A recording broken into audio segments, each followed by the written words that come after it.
Hello students, ये आपका part 2 video है इस चैप्टर का। पार्ट 2 वीडियो में हम लोग चैप्टर पढ़ रहे हैं सरल रेखाएं यानी कि स्ट्रेट लाइन।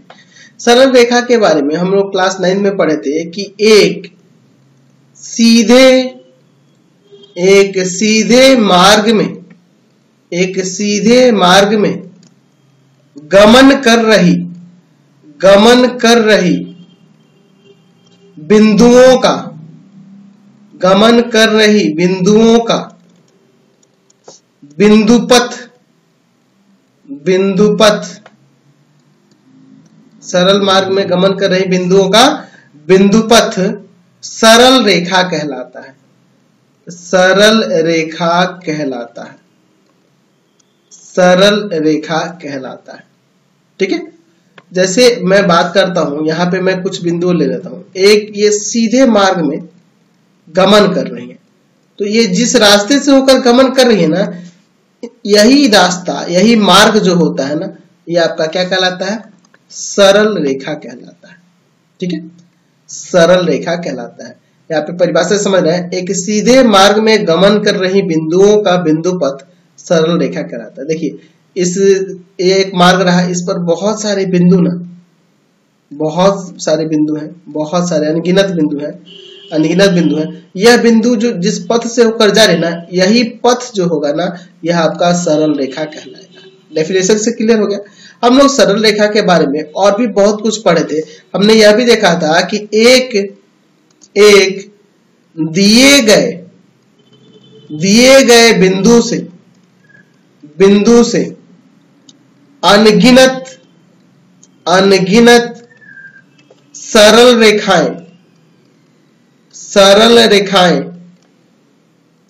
रेखाएं गुजर सकती हैं। एक दिए हुए बिंदु से अनगिनत सरल रेखा गुजर सकती हैं। जैसे मैं एक बिंदु ले लेता हूं, अब इस बिंदु से मैं अनगिनत सरल रेखा ऐसे भी आ सकती है, ऐसे भी आ सकती है, ऐसे भी आ सकती है, ऐसे भी आ सकती है। अनगिनत हम लोग सरल रेखाएं एक बिंदु से होकर जा सकती है। ये हम लोग पढ़े हुए हैं, क्लास 9th में ये सारी चीजें जानते थे। और भी हम लोग इसके साथ साथ देखे हुए हैं, है ना। क्या है? और दूसरा पॉइंट मैं लिख सकता हूं कि दो दिए हुए बिंदुओं से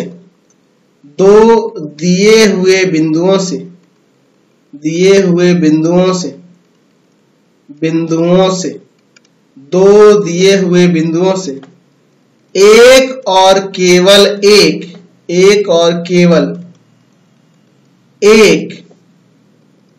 सरल रेखा गुजर सकती है। एक और केवल एक सरल रेखा गुजर सकती है।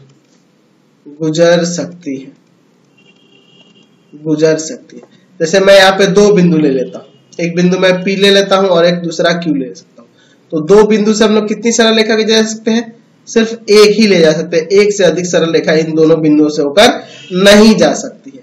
आप खींचने की कितनी भी कोशिश करोगे, दो बिंदु होंगे तो सिर्फ उनसे एक और केवल एक ही सरल रेखा गुजर सकती है। चलिए अगला देखते हैं। तीसरा ये नया चीज है, इसको भी जान लो। एक दी गई दिशा में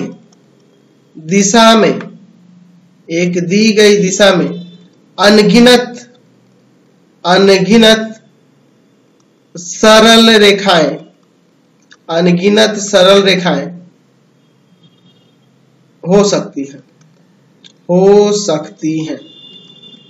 ठीक है, एक दी हुई दिशा में अनगिनत सरल रेखाएं हो सकती है। जैसे देखो, मैं यहां पे कह देता हूं कि 45 डिग्री पर हमें सरल रेखा को ले जाना है। तो 45 डिग्री पे सरल रेखाओं को ले जाना है, तो 45 डिग्री का कोण ऐसे यहां से ये जा सकती है, ये जा सकती है, ये जा सकती है, ये जा सकती है। ये सारे जो भी है, अगर ये 45 डिग्री है तो ये सारे रेखाएं 45 डिग्री ही कहीं कोण पे जा रही है। देख रहे हैं ना। तो एक दी हुई दिशा में, यानी कि ये दिशा कितना है? 45 डिग्री हमें ले जाना है। ठीक है, 45 डिग्री हमें ले जाना है। ईस्ट मतलब क्या कह सकते हैं, उत्तर पूरब की तरफ 45 डिग्री ले जाना है। तो एक दिशा निर्धारित हो गई ना जी। तो एक दी गई दिशा में अनगिनत सरल रेखाएं गुजर सकती है। ठीक है, एक दी गई दिशा में अनगिनत सरल रेखाएं गुजर सकती है। चलिए एक और मैं पॉइंट यहां ले लेता हूं। एक दिए गए बिंदु से गुजरती एक दिए गए बिंदु से गुजरती हुई दी हुई दिशा में एक और केवल एक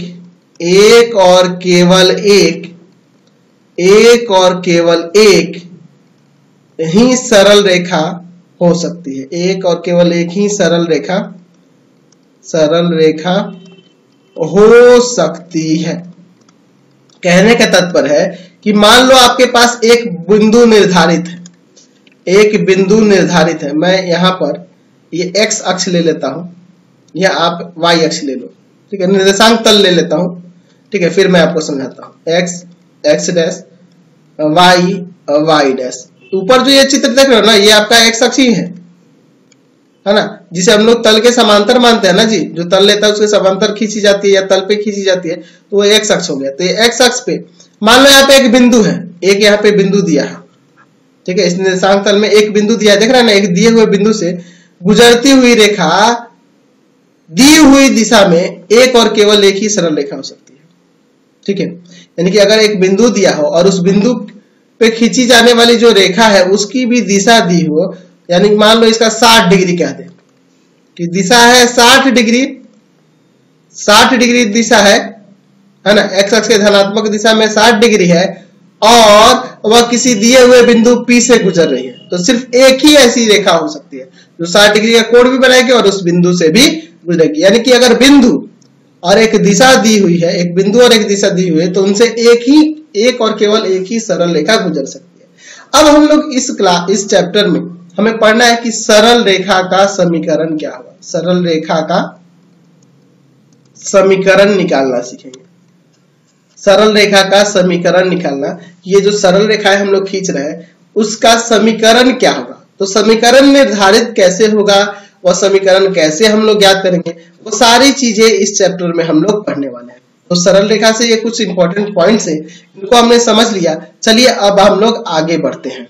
अच्छा, हमें यहाँ पे दो बातें सीखने को मिली। अगर मान लो आपको एक ही सरल रेखा खींचनी हो, सिर्फ एक सरल रेखा खींचनी हो, अनगिनत की बात मैं नहीं कर रहा हूं, जब एक आपको सरल रेखा खींचनी हो तो उस पे एक बिंदु निर्धारित होना चाहिए। यानी कि उस सरल रेखा को खींचने के लिए सरल रेखा पर स्थित एक बिंदु हमें पता होना चाहिए और उसकी दिशा भी पता होनी चाहिए कि वह किस दिशा में जा रहा है और वह किस बिंदु से गुजर रहा है।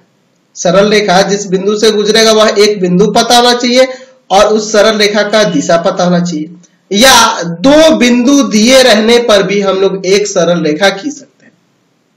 नहीं तो यही दो कंडीशन है ना जी, मैंने 4 कंडीशन आपको समझाया है, ये तो दोनों तो अनंत के लिए हो गया। तो अगर सिर्फ हमें केवल एक सरल रेखा खींचनी हो तो या तो वो सरल रेखा दो बिंदुओं से गुजरे या एक बिंदु से गुजरे और उस सरल रेखा की दिशा भी निर्धारित हो, तभी हम लोग एक सरल रेखा खींच पाएंगे। तो इस चीज को आप हमेशा ध्यान रखना और इसका प्रयोग हम लोग एक्सरसाइज में भी करने वाले हैं। चलिए अब हम लोग बात करेंगे किसी रेखा का झुकाव, angle of inclination of a line. चलिए मैं यहां पर ये आपका x अक्ष ले लेता हूं और यह y अक्ष ले लेता हूं, ठीक है। x अक्ष तो ये x और यहां मैं x डैश लिख देता हूं, y और y डैश लिख देता हूं, ठीक है। मैं इस पर एक रेखा खींचता हूं, इस तरह से ये एक रेखा खींच रहा हूं। अब देखिए इस रेखा का झुकाव क्या कहलाएगा, इसको मैं परिभाषित कर देता हूं। पहले परिभाषित कर देता हूं फिर आपको समझाता हूं। यहां लिख सकते हैं कि वह छोटा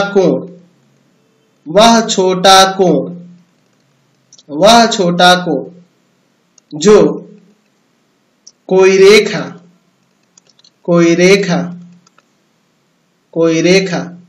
x अक्ष की धनात्मक दिशा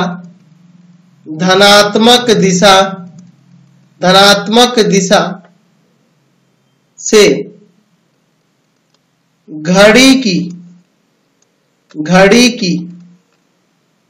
सुई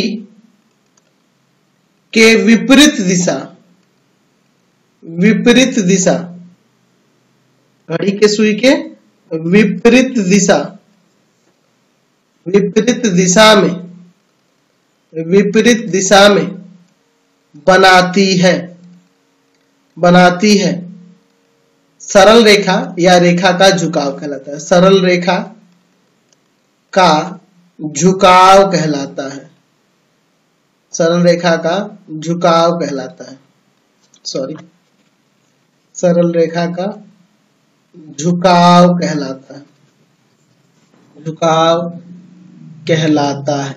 तो हम लोग जानते हैं कि एक्स अक्ष के घड़ी के विपरीत सुई के दिशा में धनात्मक कोण ये वाला होगा, यह कोण होगा। तो यह देख रहे हैं ना, घड़ी के विपरीत सुई की दिशा में जो कोण बन रहा है, मान लो यह कोण आपका थीटा है, तो यानी कि इस रेखा का झुकाव, इस रेखा AB नाम रखते हैं इसका, तो रेखा AB का झुकाव कितना है, थीटा है। रेखा AB का झुकाव कितना हुआ, थीटा हुआ। मैं मान लो यहाँ पर ये आपका एक्स अक्ष ले लेता हूं, ये आपका वाई अक्ष ले लेता हूं, यहाँ लिख देता हूं एक्स डैश वाई डैश। मैं इस पे एक सरल रेखा लेके जाता हूं इस तरह से। तो देखिए, तो एक्स अक्ष के साथ यह सरल रेखा कौन सा धनात्मक कोण बना रहा है, घड़ी के विपरीत सुई की दिशा में, यह वाला कोण। तो यह कोण मान लेते हैं हम 45 डिग्री का, यानी कि इस सरल रेखा का झुकाव कितना हुआ, 45 डिग्री। तो ध्यान रखना कि जो सरल रेखा का झुकाव होता है वह 0 डिग्री से लेकर, 0 डिग्री से लेकर कहां तक रहता है, 180 डिग्री तक। क्योंकि एक्स अक्ष के साथ ये 0 ऐसे जा सकती है, ऐसे जा सकती है, ऐसे जा सकती है ना, इतना पे भी जा सकती है, इतना पे भी जा सकती है, लेकिन लास्ट कहां तक जाएगी, 180 तक। तो ये जो झुकाव वाला कोण होता है वह 0 से 180 तक ही रहता है, ये आपको याद रखना होगा। ठीक है, चलिए अब बात करते हैं किसी सरल रेखा का ढाल या प्रवणता भी कहा जाता है, प्रवणता भी से कहा जाता है। ठीक है, स्लोप और gradient of a line, slope और ग्रेडियंट ऑफ ए लाइन। तो बात करते हैं अब किसी रेखा का स्लोप क्या होता है। यदि कोई रेखा एक्स अक्ष की धनात्मक दिशा में थीटा कोण बनाती है, यानी कहने का मतलब है कि एक्स अक्ष की धनात्मक दिशा में थीटा कोण बनाने का तात्पर्य हुआ कि उसका झुकाव अगर थीटा हो, है ना, यदि किसी रेखा का, किसी सरल रेखा का झुकाव थीटा हो तो tan थीटा जो होता है उसका ढाल या प्रवणक कहलाता है। जैसे आप देखो यहाँ पे मैं ये आपका x ले लेता हूं, यहाँ x डैश ले लेता हूं, y ले लेता हूं और यहाँ y डैश ले लेता हूं। अब इस पे मैं एक सरल रेखा खींच देता हूं, एक सरल रेखा यह हो गई। अब ये सरल रेखा x अक्ष के साथ कितना कोण बना रही है, मान लेते हैं यह कोण यहाँ बना रही है, यह कोण मान लेते हैं यहाँ पे थीटा कोण बना रही है। यही ना आपका झुकाव होगा, यही ना झुकाव होगा। एक्स अक्ष के साथ घड़ी के विपरीत सुई के दिशा में जो कोण बनता है, धनात्मक कोण बनता है, वही आपका झुकाव होता है। तो झुकाव का ही tan में जो मान होगा ना, वही आपका ढाल या प्रवण कहलाएगा। तो रेखा का जो ढाल होता है, रेखा का ढाल, उसे हम लोग जनरली m से सूचित करते हैं, स्मॉल m से। m का मतलब ढाल या प्रवण या प्रवणता है। तो इस यानी कि m बराबर में यहां से फॉर्मूला निकल गया tan थीटा। मान लीजिए एक कोई रेखा है जो x अक्ष के साथ, देखो यहाँ पे मैं फिगर बना देता हूँ, x डैश y डैश, जो x अक्ष के साथ 45 डिग्री का धनात्मक कोण बनाती है, 45 डिग्री का धनात्मक कोण बनाती है। देख रहे हैं ना, 45 डिग्री का धनात्मक कोण बनाती है। तो उसका जो ढाल होगा वह tan 45 ले लेंगे, यानी कि 1 हो जाएगा। मान लीजिए वह यहाँ थीटा का मान मैं मान लेता हूँ 135 डिग्री है। ठीक है, तब यहाँ पे क्या करेंगे, तो यहाँ पे ढाल जो होगा tan 135 के बराबर होगा और इसे चेंज करेंगे tan, आप त्रिकोणमिति पढ़े ही हो, 90 + 45। सेकेंड क्वाड्रेंट में चले जाना है ना इसको, सेकेंड क्वाड्रेंट में जाते ही ये tan का क्वाट में हो जाएगा और माइनस लग जाएगा, यानी कि माइनस का बन आ जाएगा। समझ गए। तो इसी तरह से हम लोग किसी रेखा का ढाल, मतलब आपको झुकाव जो पता होगा, झुकाव का ही tan में वैल्यू जो होगा वो आपका ढाल या प्रवणक कहलाएगा। ठीक है, यानी कि यहां से ये पता चला कि अगर किसी रेखा को की दिशा दी हुई है, यदि किसी रेखा की दिशा दी हुई तो हम उसका ढाल निकाल सकते हैं। अगर उसकी दिशा यानी झुकाव दिया होगा तो हम उसका ढाल आसानी से निकाल सकते हैं। ठीक है, अच्छा मान लो कोई रेखा जो है इस तरह से जाए, यहां से ऐसे जाए, तो अगर कोई रेखा ऐसे जाएगी तो एक्स अक्ष के साथ उसका झुकाव यानी उसका कोण कितना होगा, धनात्मक कोण, वह 90 हो जाएगा। लंबवत जो है वाई एक्स के समांतर लें या एक्स अक्ष पे लंब है तो यहाँ 90 हो जाएगा, तो 90 कोण का कोण बनाएगी, तो इस कंडीशन में tan 90 अपरिभाषित हो जाएगा ना, अपरिभाषित हो जाएगा, ये आपको ध्यान रखना होगा। तो झुकाव आपका क्या हो जाएगा, अपरिभाषित हो जाएगा, इनफाइनाइट हो जाएगा। समझ गया, कोई दिक्कत नहीं है। चलिए अब हम लोग बात करेंगे दो बिंदुओं से गुजरती हुई रेखा का ढाल, slope of a line passing through two given point. चलिए मैं यहाँ पे मान लेता हूं, माना Px1y1 तथा Qx2y2 से गुजरने वाली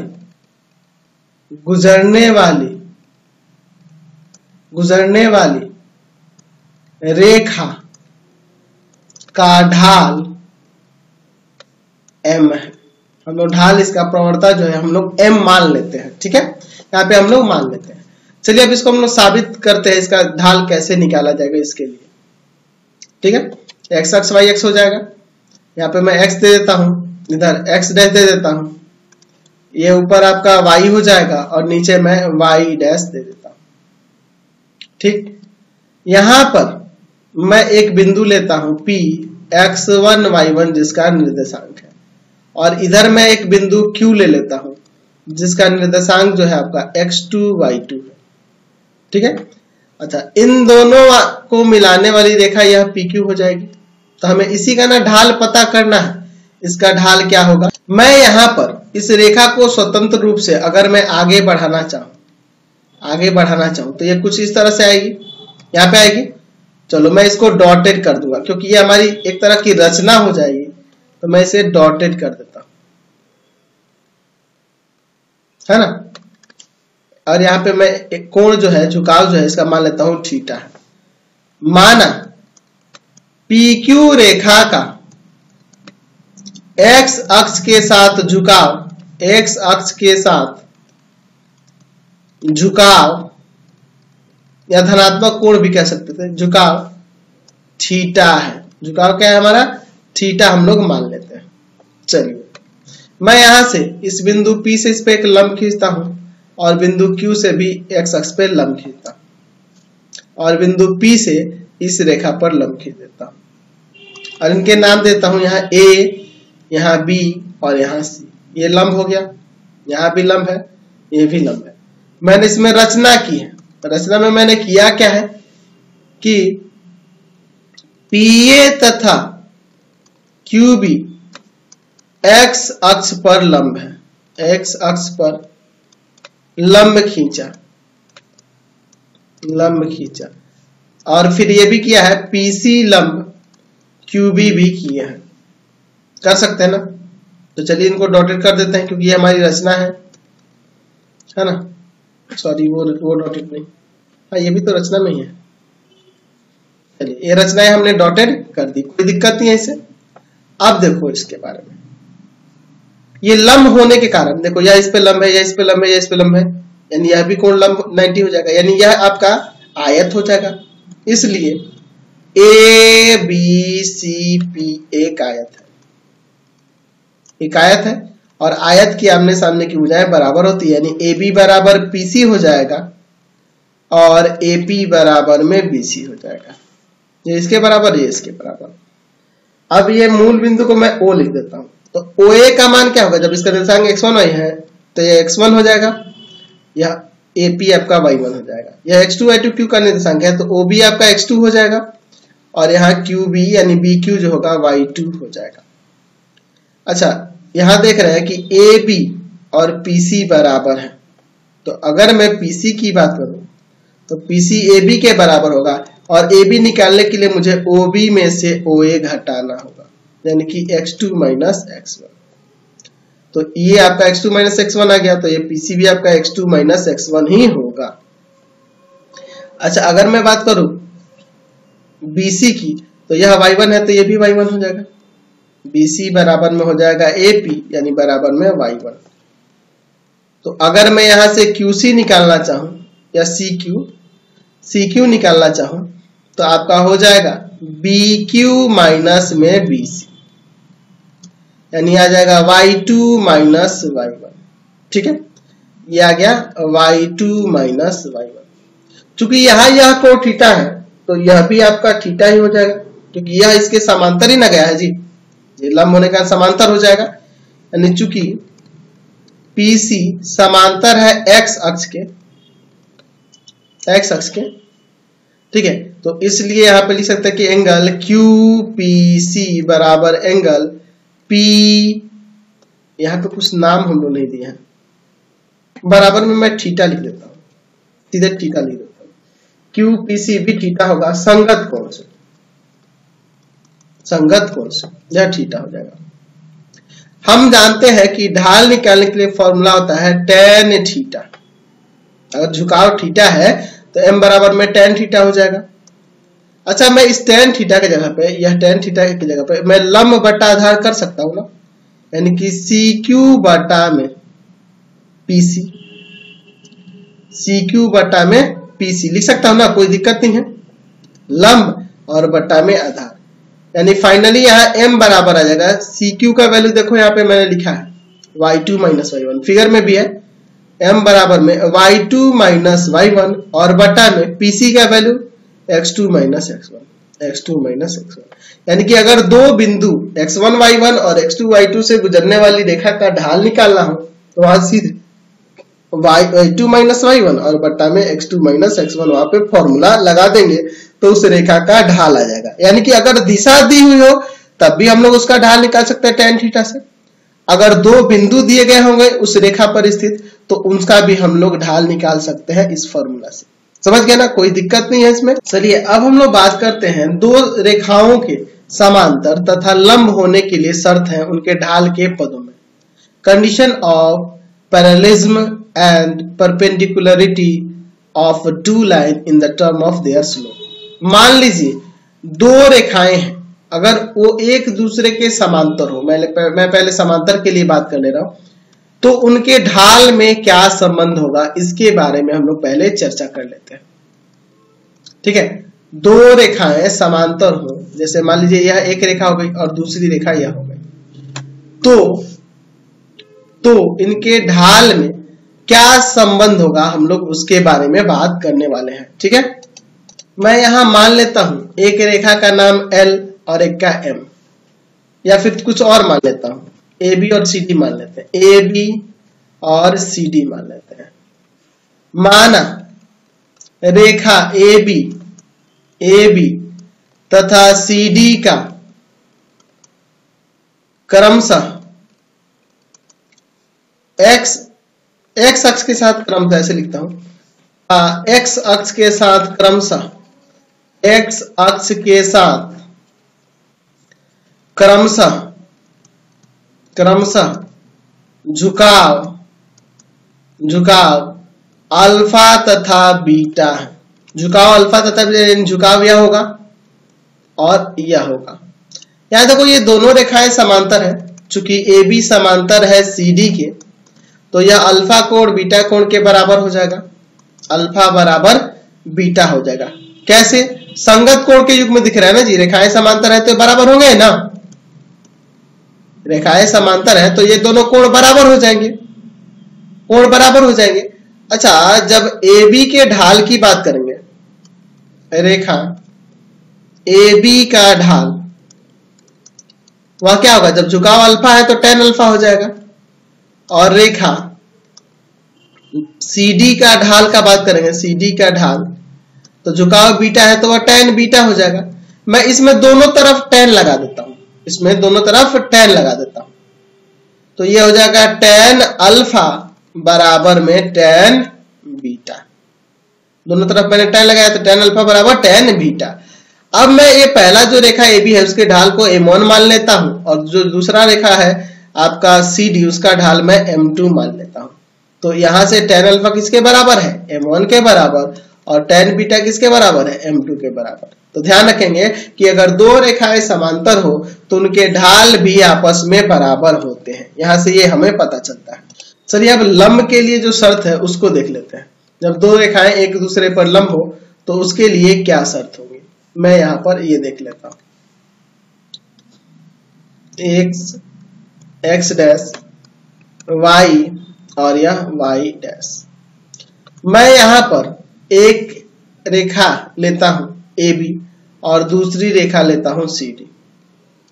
ठीक है, दो रेखाएं मैं यहां पे लेता हूं AB और CD। चलिए इनका नाम देता हूं AB और CD। AB और CD जो एक दूसरे को समकोण पर प्रतिच्छेद करती है, समकोण पर प्रतिच्छेद करती है। मान लेता हूं एक रेखा का जो झुकाव है AB का वह अल्फा है और दूसरी वाली का CD का जो है वह बीटा है, और यह कोण तो आपको यहाँ 90 दिख रहा है। तो यहां मैं मान लेता हूं माना रेखा AB तथा रेखा CD का झुकाव क्रमशः अल्फा तथा बीटा है, और यहाँ AB लंब है CD पर, यानी AB लंब है CD पर, यानी यहाँ पे समकोण पे एक दूसरे को काट रही हैं, या CD लंब है AB पर, ऐसे भी हम लोग लिख सकते हैं। ठीक है, अब देखिए जब ये लंब है तो अगर मैं यहाँ ढाल की बात करूं, रेखा AB का ढाल मैं अगर M1 मान लेता हूं, मान लो इसका ढाल M1 है, तो M1 बराबर में क्या हो जाएगा tan अल्फा ना, क्योंकि झुकाव इसका अल्फा है, और रेखा CD का ढाल मैं यहां M2 ले लेता हूं, M2, तो वह क्या हो जाएगा tan बीटा हो जाएगा, क्योंकि उसका जो झुकाव है वह बीटा है। ठीक है, अब यहां पे देखो मैं ये बाह्य कोण अल्फा जो है इन दोनों सुदूर अंतः कोण को योग के बराबर देख रहा हूं। बाह्य कोण प्रमेय हम लोग पढ़े हुए हैं, या बाह्य कोण जो है ये सुदूर दो अंतः कोणों के योग के बराबर होगा ना। मैं यहां पर एक काम करता हूं, अब यहां दोनों तरफ tan लगा देता हूं, तो यहां tan अल्फा हो जाएगा और इधर tan 90 प्लस बीटा हो जाएगा। ये tan अल्फा और इधर tan 90 प्लस बीटा जो है ये माइनस का कॉट हो जाएगा, माइनस का कॉट बीटा हो जाएगा। अब देखो मैं कॉट बीटा जो है इसको, कॉट बीटा को यहाँ पे ऐसे लिख सकता हूं कि नहीं, tan अल्फा बराबर में -1 बाई कॉट की जगह पे tan कर दूंगा। कॉट का 1/10 होता है ना जी, ये जाके इधर इंटू करेगा, tan alpha into tan beta बराबर में -1। तो tan अल्फा किसका था, AB का ढाल था जिसे मैंने M1 माना था, और tan बीटा किसका था, आपका CD का ढाल था जिसे मैंने M2 माना था, यानी M1 इंटू M2 बराबर -1। यानी कि दो रेखाएं एक दूसरे पे लंब हो तो उनके ढाल का गुणनफल -1 के बराबर होता है। हमने यहाँ पे ये सीखा, तो ये आप याद रखेंगे, क्लियर कंसेप्ट है, बहुत अच्छे तरीके से समझ के रखिएगा। तो मैं इस वीडियो को यहीं पे एंड करता हूं। आपको हमारे 3 चैनल को सब्सक्राइब करना होगा। पहला है पाथफाइंडर क्लासेस छपरा, दूसरा है भारती भवन रविकांत सर,